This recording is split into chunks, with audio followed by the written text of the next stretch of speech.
ভগবান বিষ্ণুকে নরসিংহ অবতার ধারণ করতে হয়েছিল ধর্মরক্ষা, ভক্তের সুরক্ষা এবং অন্যায়ের শাস্তি দেওয়ার জন্য।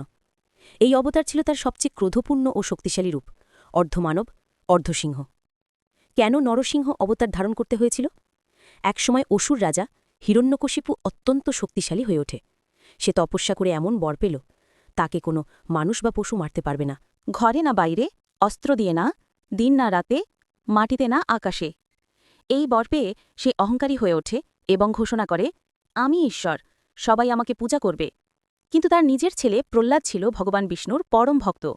হিরণ্যকশিপু বহুবার তাকে হত্যা করার চেষ্টা করলেও আশ্চর্যভাবে সে বেঁচে যায়, কারণ ভগবান সর্বদা তার ভক্তকে রক্ষা করছিলেন।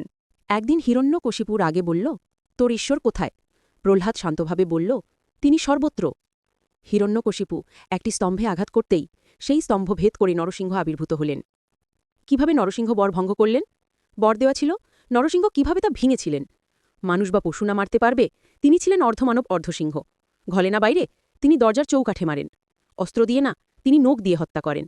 দিনে না রাতে, সন্ধ্যায় বা গধূলি লগ্নে, মাটিতে না আকাশে, তিনি হাঁটুর ওপর বসিয়ে হত্যা করেন। নরসিংহ অবতারের শিক্ষা: ভক্ত কখনো একা নয়, অন্যায় ও অহংকারের ফল সবসময় ধ্বংস। ঈশ্বরের ন্যায় বিচার নিখুঁত, সত্য আর ধর্মের জয় অবধারিত। নরসিংহ অবতার শুধু শক্তির প্রতীক নয়, তিনি ভক্তদের ভরসা ও অন্যায়ের ভয়। ভিডিওটি ভালো লাগলে একটি লাইক করো আর এক্ষুনি চ্যানেলটি সাবস্ক্রাইব করো, এই রকম ভিডিও প্রত্যেক দিন দেখার জন্য। ধন্যবাদ।